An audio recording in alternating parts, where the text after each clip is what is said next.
You're listening to Not the Sermon with Eric and Jamie. Eric, I have a question for you. What? What, Jamie? That sigh. Start the podcast. That sigh. Eric, Anyways, listeners, you have to know that Jamie just got onto us about talking over each other on the podcast. And we don't ever do that. No. Yeah, we're bad at it, man. I listen to other podcasts, and there's some crosstalk, but not like we do. We're really bad at it. Other podcasts don't have chiseled thighs like we have. That's true. Yeah, Or toes. everyone's focused on the jaw. That's why we haven't recorded the video yet, listener, because we feel like it'd be a distraction from our voices. Yeah, definitely my thighs. The translucent nature of the skin. Yes. You could see the blood. It's like Schmiegel. No, I do have a question for you, Eric. Okay. So this morning I'm coming in to the church, and I'm knocking on the door. Mm-hmm. You saw me walking up to the door, and you just kept walking. Yeah. You weren't even going to help me or anything, even though I had my laptop and stuff in my hand. I had to knock on the door, and it still took a couple seconds before it registered, and you came and opened the door for me. You know why? What's up with that, man? Yeah, because no one helped me get in the church this morning. So it's due unto others as has been done unto me. Exactly. Right? Okay. Yeah, cool. no one helped me in the church this morning, and I was like, he's got a key. So I kept walking. I saw you pull up. Yeah. Also, you were late, so I figured. Okay, so I just, listener, you need to know something. This is our 24th episode, plus a couple of interview episodes. I just found out this morning. I have thought that our start time was 9:15, and I just found out that it's 9. Yeah, no, it's definitely been 9 since the beginning. Since the start, yeah. And I Really? think the idea that you actually originally pitched was we get here at 9, we spend about 15 minutes in prep, and then we start recording at 9:15. Oh, so that's okay. So at some point in time, and me and Phoenix just assumed that he was just doing the whole lead pastor thing, was just going to show up when he wanted to. Man of God does what he wants. Yeah, and so we just never questioned it. He was like, "Why didn't you say anything?" I'm like, "Well, you're the lead pastor. Yeah, what am I going to do?" this whole time we've been recording since last August, Yeah, and you didn't say anything. you were here on time for half of it. It's just By accident. It's just like recently. It's just been recently. Is everything okay at home, Jamie? Yeah, it's great. That's why I'm always late. Hey, so listeners, I want to give a shout out to one of our listeners who made me and Jamie these really awesome cups. Yes. I'm drinking out of it this But morning. not me. Yeah, not Phoenix. Well, y'all got coffee last week and left me out. So how's it feel, Phoenix? Which you never asked me why you just assumed why I got Phoenix coffee and not you. Do you want to know why I got him coffee? Because you were trying to sow division. No, because I had a buy one, get one. And I was running early. I was here at 8:30. I knew he'd be here, and I knew you wouldn't be here yet. Am I not your get one? It was just a logical decision. Jamie, am I not your get one? No, you're not. Wow. I'm his not. armor bearer Look, now. You're my buy one. Friends, they are not your buy one if you are not their get one. Okay? Ooh, Come on. write That's that down. relationship advice. Say that louder for the ones in the back. For the single ladies. But anyways, I have a cup here, and it has It's a tumbler. Yeah, it's a tumbler. It has a nice print of the Taj Mahal, and it has a quote from our India podcast that says, "You and I remember India very differently." And so, shout out to our listener that made us those awesome That's cups. amazing. I like that. I got one too, and that's my favorite new tumbler. Little merch. And a quick shout out again. So I was just going back and looking at just some of the stats, and we have listeners in 48 states. Yeah, that's great. For some reason, I don't know what it's the 2 states that are close to Canada that are really big, maybe Montana or something. No listeners there. Because there's no one in Montana. There's Probably. like 5,000 people in Montana. Yeah, no listeners there. But then we also have a lot of listeners like in Europe. Yeah. And so shout out to our listeners in UK and Germany. Ireland, got a lot of listeners in Ireland, and Australia, New Zealand. So you guys are, hey, if you are from another country, we've got a message from a Canadian listener, so shout out Canada. But if you're like from Europe or somewhere that's not the U.S., shoot us an email. Tell us where you're from. Yeah, that'd be cool. great. And you know what? I don't think people are actually listening in all these states. I think there's one guy listening, and he's crossing from state to state. There's a truck driver. Yeah, there's a truck driver. And Hey, they listen to a lot of podcasts. Yeah. That's our type of listener right there. Yeah. Sermonot, beer belly, scratching lottos on the open road. On the open road. Speaking of the open road, dude, did I tell you my oldest son just got a Corvette? A Corvette. Yeah, What? I saw it. Dude, so my oldest son, Ethan, he's 24. He's recently married. and he got a good job. They have no expenses. His wife is in school, and they have housing for free. Nice. And so, literally no utilities, no rent. He had an old car that was paid for, 250,000 miles on it. She was like, Dad, I'm thinking about getting this. It's like a collector's 2004 Corvette. Yep. Nice. Really nice. Convertible, so nice. And he was like, Dad, I'm thinking about getting this. I've always wanted one. I'm like, dude, this is the time to get it. You have the most freedom you'll ever have. Even though you have the least amount of money you'll ever have, this is it. Yeah, it's either now or in your 60s. Exactly. Yeah. And so he got it, and he was down for Easter last weekend, and I got to drive it, and man, dude, that thing flies. He'll have it. Have it the rest of his life for sure. Yeah, if he likes it. It's definitely a collector's car. But yeah, it definitely screams. I'm a married engineer with no kids. Right. Right. Or you're 65. I'm a divorced retired engineer. Yes, with no kids in the house. Yeah, that's exactly right. No, it was really sweet. I saw it. It was cool. Yeah, it's really Stick nice. Shift too. Really nice. All fast and furious. Yeah. We got it going pretty fast and furious. I will not tell anyone publicly how fast we got it going. But that's where those burn marks in your backyard are from. No. Yeah. Yeah, I love cars, but I'm more of a truck guy. I don't know. I saw another one of our friends got a really cool sort of to me collector's edition truck. It's a 06 F250. Mm-hmm. I thought it was a 350. The 350. That's right. Yeah, it's a F350. Man, that thing is sick. So the Corvette's cool, but then I see the truck and I'm like, I want to hear her. I know what I like, but I don't like. I'm not a gearhead, so I don't know all the words. Because my son or the guy that got in the truck, they're all like, "All right, so you need to understand, you've got a dual exhaust manifold here, and it's got a Kawasaki double triple 340 on it." And so I'm it's like, a moped. I don't know. I have no idea. Or a lawnmower. Yeah. Anything you described could have been a lawnmower. I have no idea what it means. Yeah. None whatsoever. Me neither. I just drive them. Yeah. Make sure they look nice and clean. That's what it's all about, being seen in an area. Yeah, you just want to be seen on the wide open road. Sometimes I just like to get out. I have a little classic 1972 F-150. I like to get I got a poodle named Charisse, and I'll put her in the back of the car or the truck, and we'll just drive downtown on the bricks, and I'll wave. I do my little princess wave. A prince wave to everyone, and Charisse just gets a kick, and then we pull through the Starbucks and get her a pup cup. It's the cutest thing. Hey, do you? That just made me think, what would happen if we drove through Starbucks and just ordered a pup cup for us? Would they give us one? They'd be looking for the dog. You would know who the ugliest one is. They'd give it to the dog. All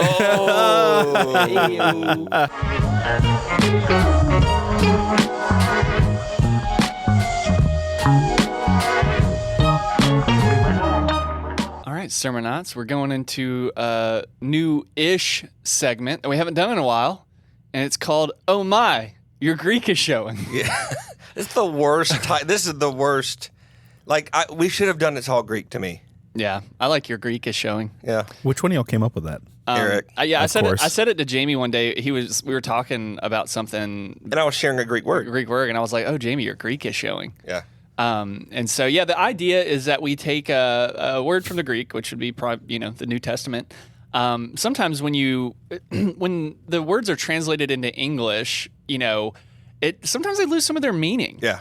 Or maybe there's multiple definitions that kind of embody this one single Greek word. Yeah. And when you look at it from a different perspective, it opens up that passage of Scripture a little bit more. And so we take Greek words and we show them to you. Yeah.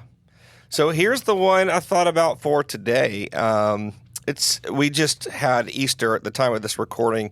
Easter Resurrection Sunday was the last Sunday that we had, and so I've shared about this on Easter before. I didn't this time, but there's a Greek word called Tetelestai. Oh, bless you.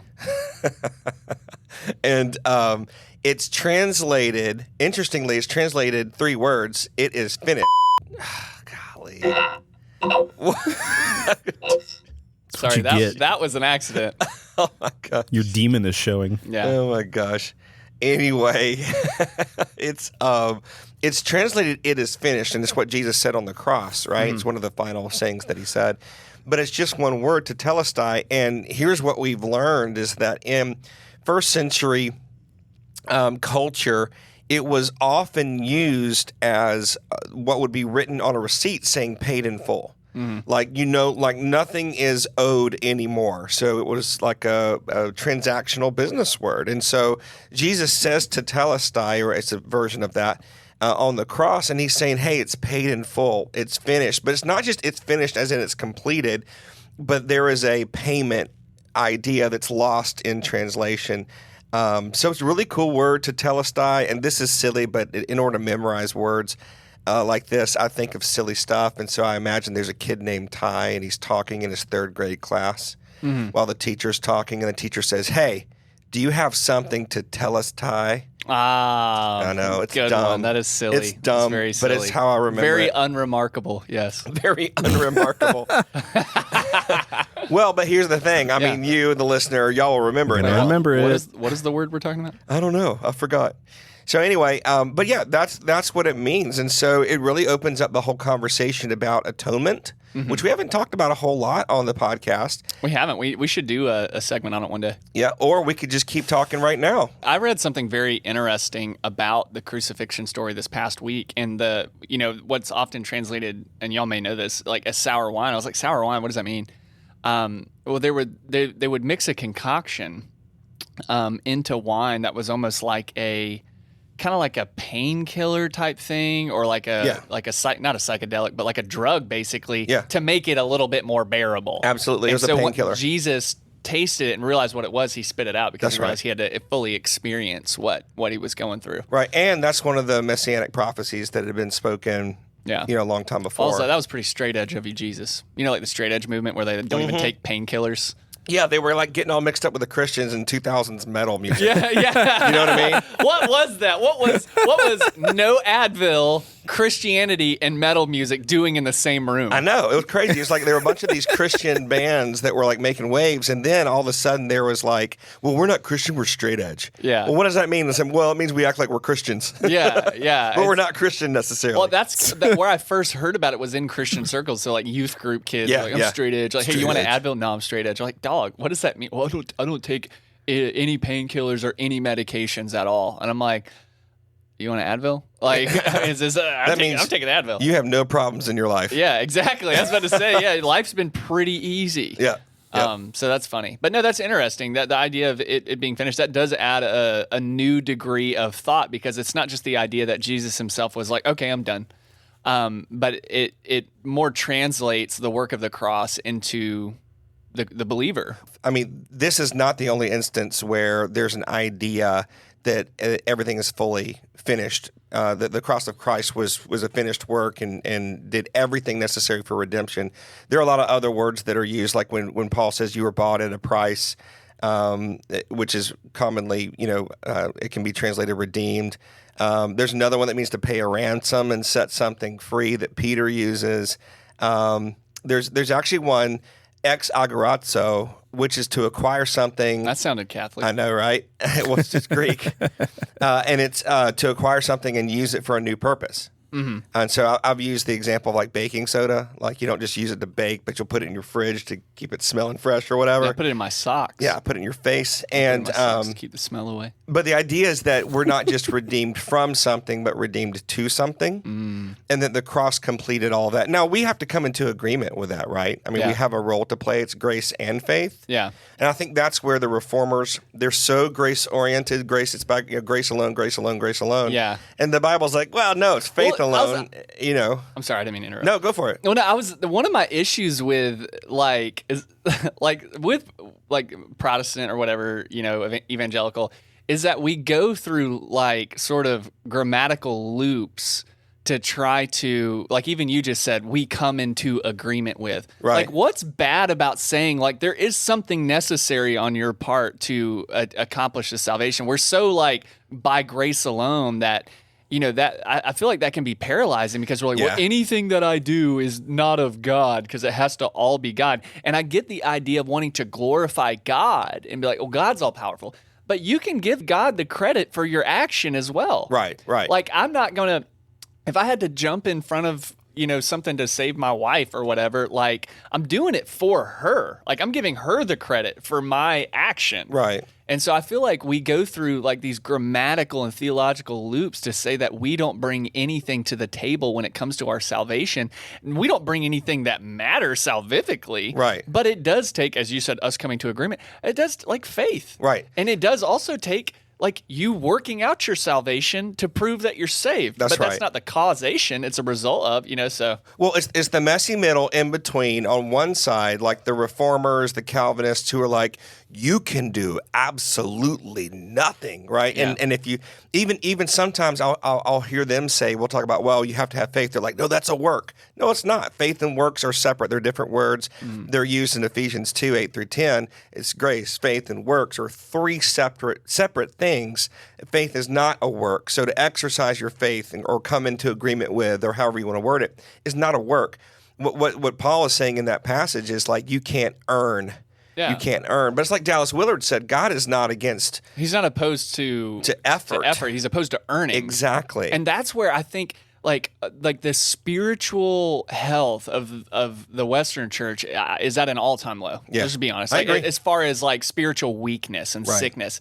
And I think some of that results from the West, our evangelical church, saying that, you don't have to do anything. Yeah. You just got to get saved. You make a decision today, you're saved. And I'm like, yeah, maybe like positionally you're going to heaven, but like you're not like experiencing salvation when you think the extent of your role is just to say yes to God. That's like, I saw someone post on, it may have been you, so maybe I saw someone post something like, we had 35 people say yes to Jesus this weekend. Yeah, that wasn't me. Okay, I thank God, because I saw that and I cringed. I'm like, they said yes to Jesus? Do you know how many people say yes to Jesus but then defy him with their backs turned to him? Right, because ultimately obedience is the response that the Lord's looking for. Like, it starts with a yes, but it's evidenced by obedience. It's evidenced by... That's why James says faith without works is dead. And salvation is holistic. Salvation is not only saying yes to Jesus, salvation is perseverance as well. Yeah. That's why the language is so confusing. It's like you will be saved if you persevere to the end. Right. And then you say, well, to those who are saints, like the language that Paul uses,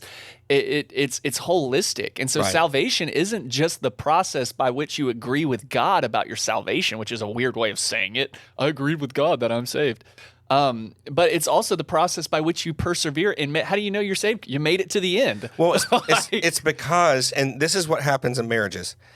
In the Protestant church, evangelical church, there's an overemphasis on the first response to salvation and an underemphasis on maintaining the relationship with the Lord. Yeah. Right? Yeah. It's the same with our marriages. There's an overemphasis on the wedding.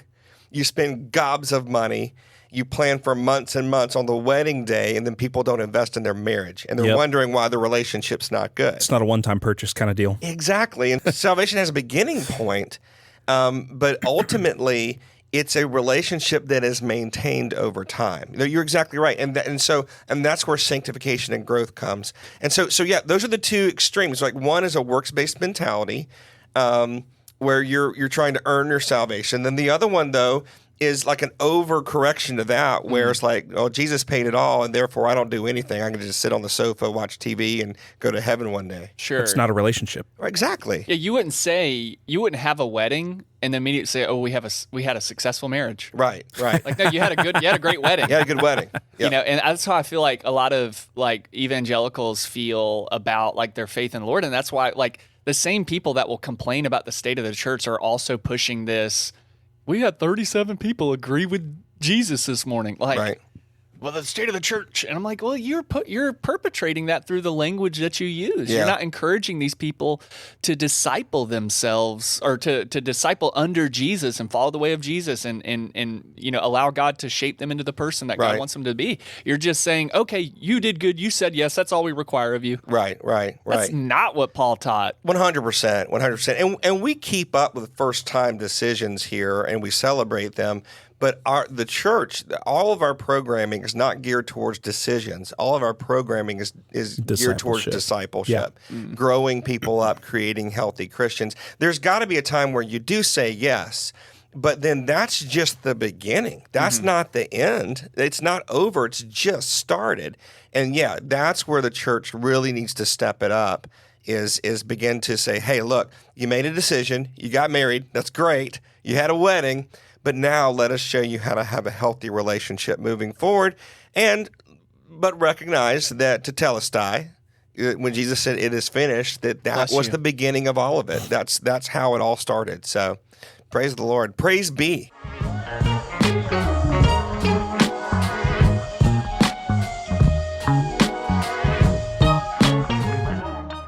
All right, Sermonauts, we're going to our next segment here. If you don't know this, Eric and I, and Phoenix as well, we enjoy memes. We enjoy a good meme, whether it's just a picture or a video, a reel. And so It's not pronounced Mimi? It was Meme. Meme. Yeah. Some freshly procured It may be pronounced Mimi. Gotta watch me whip. All right. I'm Watch gonna, me Meme. where So bad. I need a sound that just ends that. Wah, wah, Yeah. wah, wah. Sad trombone. I think I have one somewhere. Do you have a sad trombone? Yep. There it is. That was almost the exact same key that you just did it into. That's perfect.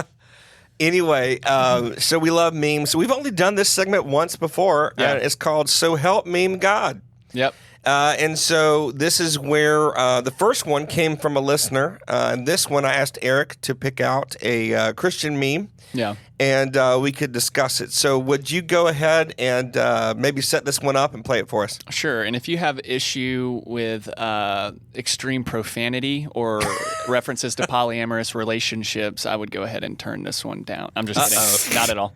All right, here we go. So to preface this real quick, because you guys can't see it, Thank God. it is a woman that is on a praise gospel team. Okay. And she's in the middle of like a spontaneous song. Yeah. And so, these are the best, the spontaneous ones. Yes. And so sometimes like spontaneous songs are some of the most like Christ-empowered, Spirit-empowered moments in worship. Powerful. Other times they get a little weird, especially when people get a little too personal. Yeah. And so I'm going to go ahead and play the meme. I want you guys to listen carefully to this woman's testimony, I guess. All right, here we go. Lord, nothing I did, nothing I tried, nothing I smoked, nothing I snorted, nothing I drank, no man I did, no one did me, nothing did me any good. Oh Lord, even that food I put in my mouth wouldn't help me, Lord. That food. Then I decided.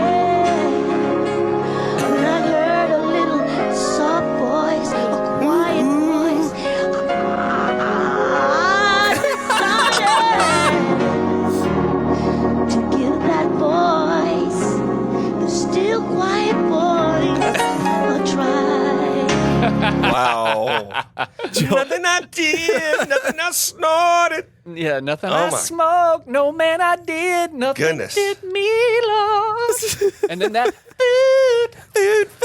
No, I could sing that one right there. That was I haven't snorted anything, but I've definitely crammed some food down the gullet. So let's debrief for a second, because you're looking at, like, on the meme, you see the backup singers, and they're like, whoa. They're like, oh, okay, here we go. Deep there, right? And so I think there's those moments where, like, I mean, obviously she was passionate about what the Lord brought her out of, but I think it's also like know your space. Sure.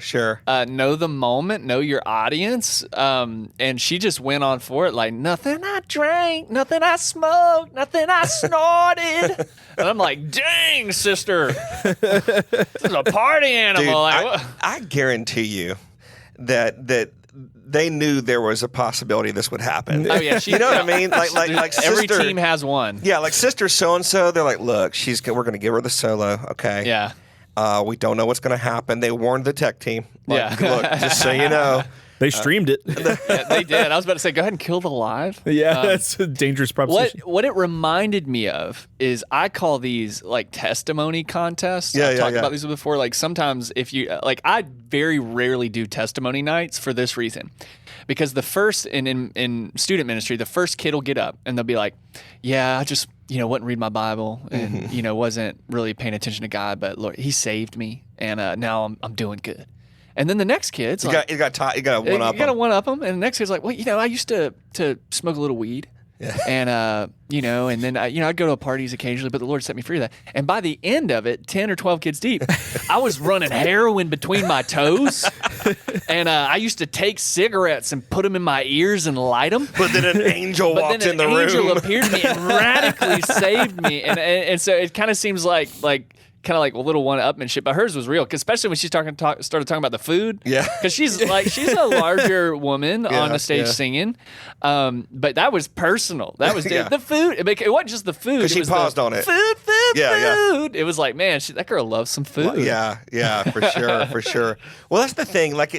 I love spontaneous worship. Yeah, like I do, but it does. You have to, if you are the leader and you're doing spontaneous worship, like you've got to kind of have a plan at least as to, because if you start telling your business in the middle of worship, like if I were at that church, I'd have my hands raised. I'd be like just enjoying the Lord, and then all of a sudden, like one eye would just kind of open slightly. Like, wait, what? What? And then by the time she got to snorted, I would have lost it. I'd have been like, and I'm done. Well, there's certain people at the church that when things are happening that, like in during worship or Friday Night Fire, when things are a little bit more charismatic, like there's two people I can't make eye contact with, or I'll lose it. Why? Because they don't enjoy it? No. Because we'll be giggling. Like if someone's like making a strange noise or something, and I'll look at them and then we lose it, and I can't get back to reality. But let me ask you this: so have you ever? Because this reminds me of like sort of not hot mic situations, but situations in which you gave the wrong person the mic. Oh gosh, yes. Yeah. So have you had any of those where you're like, oh, I kind of really wish I didn't do that, or at least had it? I've handed the mic to people where I was like, oh my gosh, I should have held on to it. Yeah. No, yes. For various reasons, there have been times I wish I had not given the mic to someone else. Yes. And the most reasons, the most common reason is they're going on too long. Yeah. Right. Yeah. And you can hear like someone will start sharing a testimony.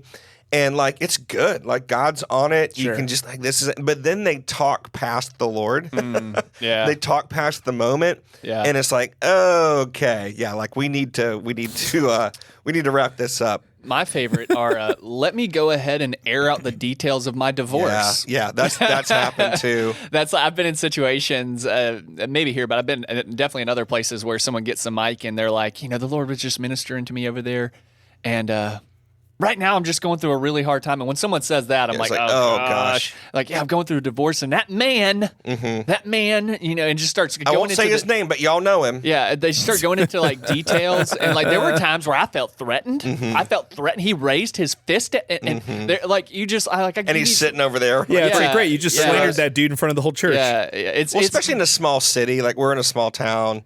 And when you're live streaming, I mean, it's global, man. Yeah. I mean, it's recorded. People can play it back. Yeah. People can screen capture it. And then she's like, we never made love. And you're like, no. Yeah. But those are awkward. When that starts happening, so I've seen a lot of people, this is why they just don't allow other people to talk, right? Yeah. And I don't feel like that's okay because of biblical instruction that 2 or 3 should share. But I have been known, especially if it's someone that kind of goes on a while for a long time, I'll hold the mic for them. Firm grip on the mic. Yeah. And just be like, okay, I'm gonna hold the mic for you. I've even had people when I hold it, they'll like cry, and I'm like, no, I got it. I got this. I got this one, brother. You just talk because you never know how you're gonna have to like hit that exit ramp real quick and just be like, man, wasn't that the Lord anyways? That's right.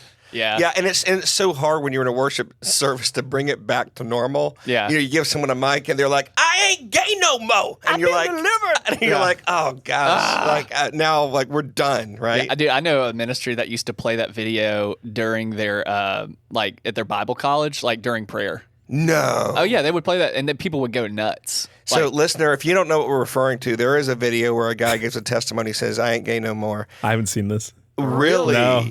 Yeah, he goes, I ain't gay no more. He goes, I don't like men's. I like women's. Women. I won't carry a purse. I won't carry a purse. And it's sad because it seems like he's just performing. Now, he says, even today, several years later, he's like, I'm delivered. I'm free from that. I haven't gone back to that lifestyle, which is great. Yeah. And he's like, I had a date with a woman's. good, is what he says. And, Oh my they made a gosh. remix, a Campbell Soup remix. So here's a quick snippet of that, if it'll pull Oh up. boy. Oh, it's on TikTok. I'm not gay no more. I am delivered. I don't like men no more. I said I like women. Women. I said women. What? I'm not gay. I would not date a man. I would not carry a purse. I'm getting I would not fired up put on right now. makeup. I will love a women. Oh, women. That was, man, I'm about to run through a wall right now.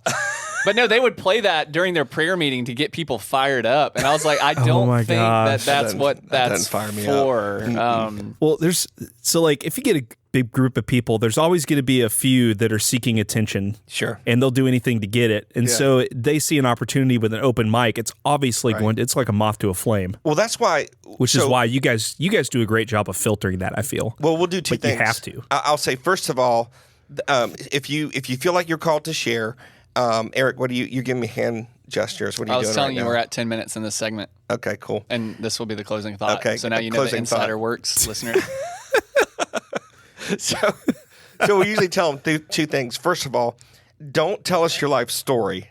Tell us what God did tonight, right? During tonight's service. If you received a touch from him or healing or whatever, share what he did tonight. Don't start back, well, I was born in the deep southeast, don't start that. So yeah, anyway, that's what you we had do. two things. I know, and I can't remember it. I know. Have you ever been juked? Like they tell you one thing and then they get up and they you're say like, something different. oh man. And what they tell you they were going to say was great. And then they get up there and it's just like, Jezebel! Yeah, and you're like, oh no. Yeah. Because we always if someone with the pastors, which the people, if they have a word, Jamie, what are you doing? Are you flipping me off? No, I just gave you the same signal you when gave me. people want to share, they go through the pastors and we filter it, and yes or no, or say it differently or shorten it. And they're giving me rude hand gestures now. And I always think it's funny because when someone gets up there and says something whack, I always look at the pastor who let him through. Yeah. And I'm like, wow. This is your what fault. Did you do? Whiffed on that one. That's great.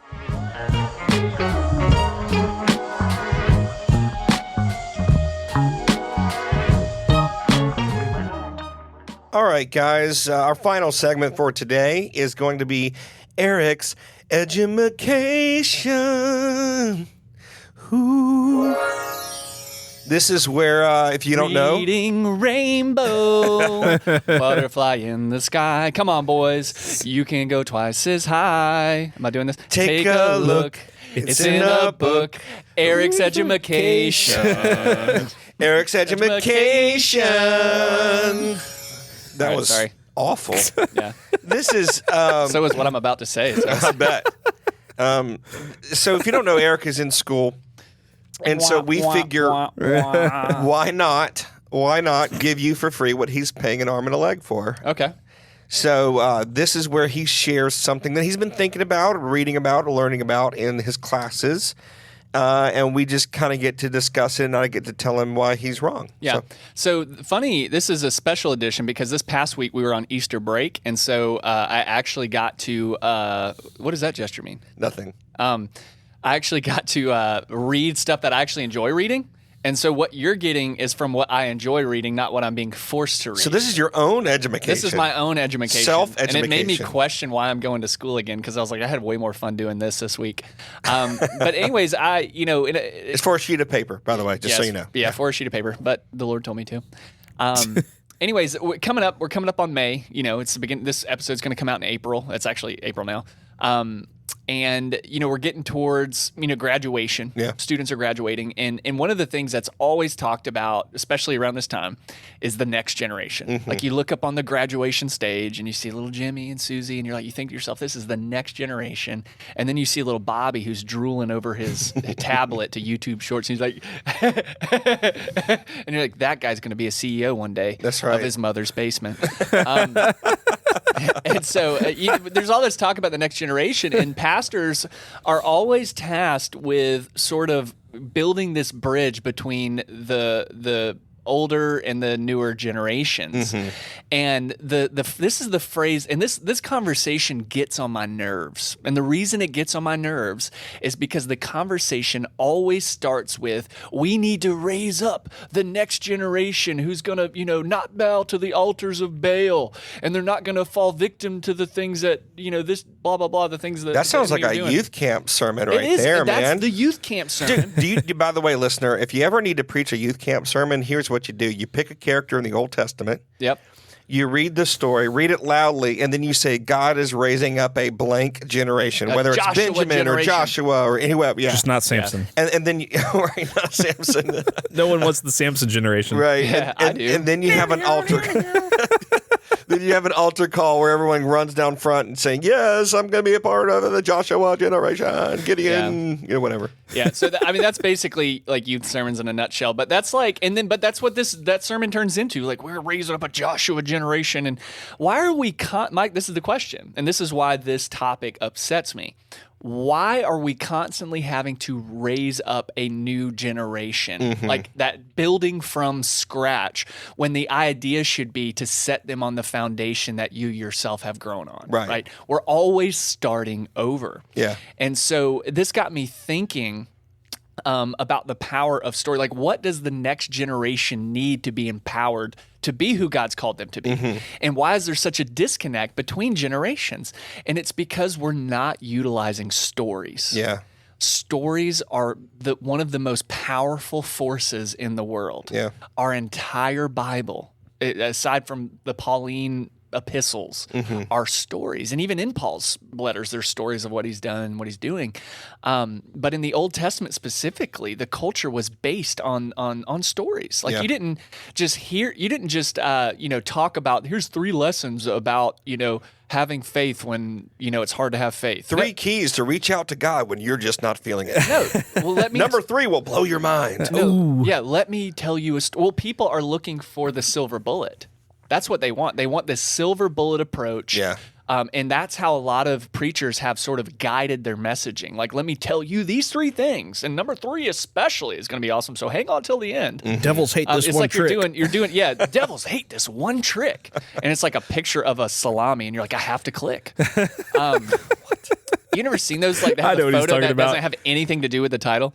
But Something weird. Yeah, just not salami. That's, Yeah, back to stories, though. And so there's always been this disconnect, but what connected Israel and what has connected humanity up until recent, the digital age, has been the stories. And so I've been thinking, the next generation doesn't need your criticisms. They don't need your pointers, even though some of those can be helpful. They need your stories of God's faithfulness, because that's what Israel, and that's what typically, not just Israel, but all humanity has passed on to the next generation. Yeah. Their stories, and specifically in our context, the stories of God's faithfulness. And so you want to be a Joshua generation. In Joshua chapter 4, towards the end of the chapter, it's at verse 20, it says, and Joshua set up at Gilgal the 12 stones they had taken out of Jordan. And he said to the Israelites, in the future, when your descendants ask their parents, what do these stones mean? Tell them Israel crossed the Jordan on dry ground, for the Lord your God dried up the Jordan before you until you had crossed over. The Lord your God did to the Jordan what he'd done to the Red Sea when he dried it up before us and until we had all crossed over. So what he's saying is, like, the Lord had performed this magnificent miracle of allowing the Israelites to cross the Jordan on dry ground. Take these stones from the Jordan and stack them up so that your descendants will point and ask their parents, what do these stones mean? And the problem is our older generations are losing their stories. Yeah. Especially, I'm looking at my millennial generation, who, what do we think a story is? We think a story is something you put on social media. The oddity, the irony of those stories is that they only last 24 hours. Yeah, you're exactly right. So this reminds me, this is a great point. So write that down. That's just one of your good points you've ever had. Thanks. It'll probably be in a sermon in May. I'm sure. Think about this. There is, from the end of Genesis, where Joseph is second in command of Egypt, right? They're making fun of me because I'm using my hands. Are you twisting knobs? No, this is just how I talk. Must be some Italian in my bloodline. Are you harassing me? So at the end of Genesis, is the idea of Joseph. They're living in the land of Egypt, all this kind of stuff. But the beginning of Exodus, it says, and actually, hold on, I can read it to you here. You can read? I can. Well, sometimes it depends. If it's 8th grade reading level, I got it. But the beginning of Exodus, it says this. It says black screen. Wow, welcome to Samsung. Get a real Bible. Welcome to Samsung. No, I'm just going to get off. Get on Wi-Fi. It's the Bible app. Okay, here we go.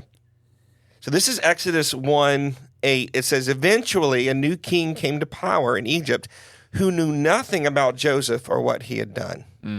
That's the guy that starts to oppress the Jews. Yeah. That's the guy that puts the Jews into slavery. He had no story. He didn't know the stories. No. He didn't know how Joseph had come and saved Egypt, how a Jew had saved Egypt from the famine. He didn't know that. Yeah. And so that's why he enslaved the Jews. That's so good. That's so powerful. I'm going to steal that. Text that Take to me. it. But yeah, no, there's power. And this is what we're not passing on anymore. Yeah. We think that our idea of passing something on is wealth. Like, I'm going to pass on my wealth to the next generation or to my kids. No, tell your kids your stories. Yeah, so those are the real resources. Like, or if you don't have children, like, your mentors, the people that are younger than you in general, tell them stories of God's faithfulness in your life, because that's what they need. Because what this does is it points them to a reality that's bigger than you, and helps them create their own stories with God. Yeah, and if you don't have a good story, just make one up. Just make one up. What do we call that? Evangelism. We do some evangelism. Yeah, I heard someone say some stories are evangelistic. Evangelistic, yeah. Evangelistic. Yeah. What's that song? It's the Christian we school made book up fair. That song we made up in India. I just lied for the gospel. I just lied. We were talking about how so many people are like, they just make stuff up in order to win people to Christ. Yeah. Oh my gosh. And so, we were singing. We made up a terrible. song. Yeah, it was funny. But yeah, so what's your takeaway from that? Guys, tell your stories. Yeah. Your stories matter. And then when it comes to the next generation, it's easy to criticize them because they weren't raised like you. Maybe they didn't see the same challenges that you saw, but they are being challenged. And the problem is they have no stories to tell them how to overcome. Yeah. Well, it's often quoted, but Revelation 12:11 says they overcame him by the blood of the Lamb and the word of their his testimony. testimonies. Absolutely. Why did you sing that? Because I can't not sing that. We will overcome. Oh, by the blood of the Lamb and the word of our testimonies, everyone overcome. Why did we sing that like Stapp? third day? I think. Yeah, Because that's how he sounds. Hootie and the Blowfish. But I right can't there. not read that scripture without singing it. That song's called Overcome, right? Yeah, Is it? Overcome by Jeremy Camp. Okay, yeah, it's a great song.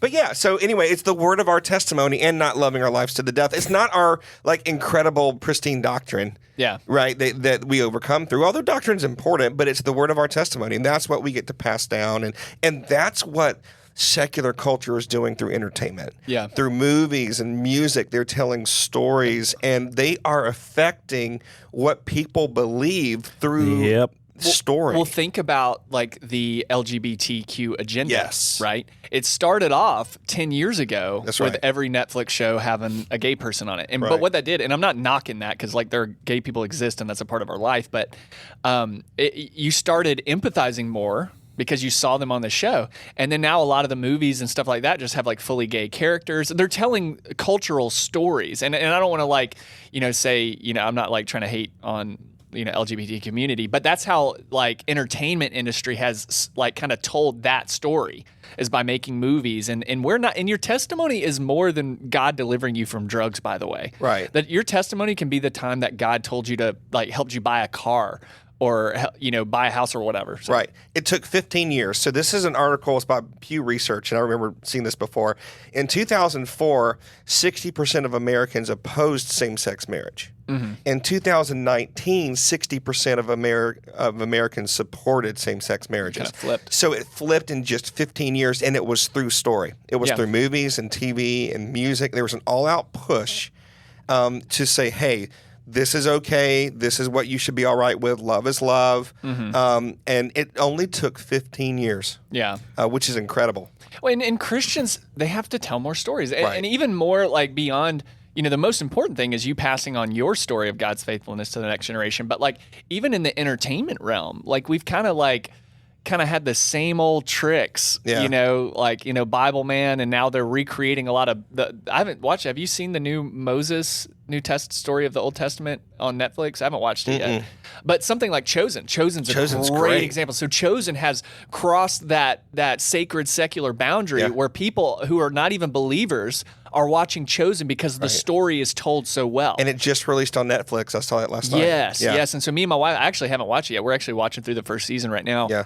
But because the problem is traditionally Christians and entertainment don't mix well. Like they make the worst. Like we got Bible Man. Right. Yeah. Well, and even there's so many people. There's a very prominent pastor, Vadi Bakum, I think is how you say his name. Vadi Bakum. That's such a cool. It just, man, say it. But Vadi Bakum. But he says, I won't watch the Avada Chosen. Kedavra. No, I'm kidding. He says, I won't watch the Chosen because it breaks one of the 10 commandments to make no graven images.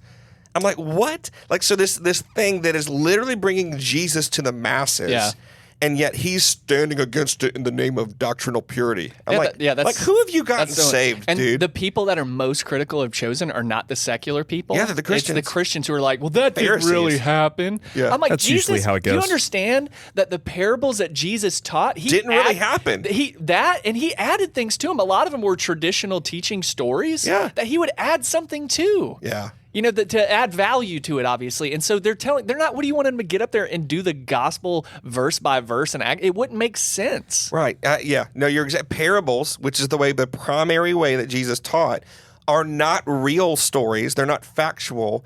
They are metaphorical, symbolic stories meant to prove a point. Yeah. Not to okay, so this farmer had this son and he went into this vineyard. It's not an actuality story that he's telling. We're missing. We're trying to get all the facts right, but we're missing the truth. Yeah. It's good.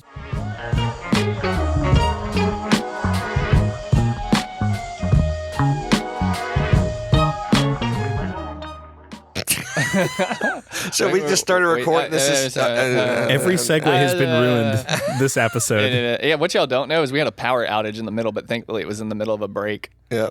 So it's been a fun episode, though. I enjoyed seeing you, Jamie. All of your weird Italian hand gestures you've been shooting at me this whole time. Even though I was late, unintentionally late, and have been for the last several months. Are you sure your last name isn't Jamie Nanali? Nanamati. Yeah, no, sorry. I talk with my hands, you guys. It's just a way to get the meaning across. You're literally just doing sock puppet. I talk with my mouth. I don't know what you're talking about. All right. Well, guys, thanks so much for listening to Not the Sermon.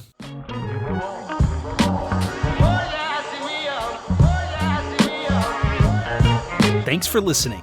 This podcast is a production of Victory Fellowship Church in Thomasville, Georgia.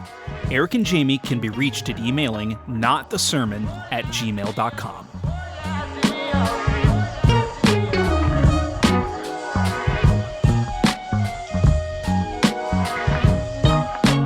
Father to the fatherless, defender of the little kids, gracious and compassionate.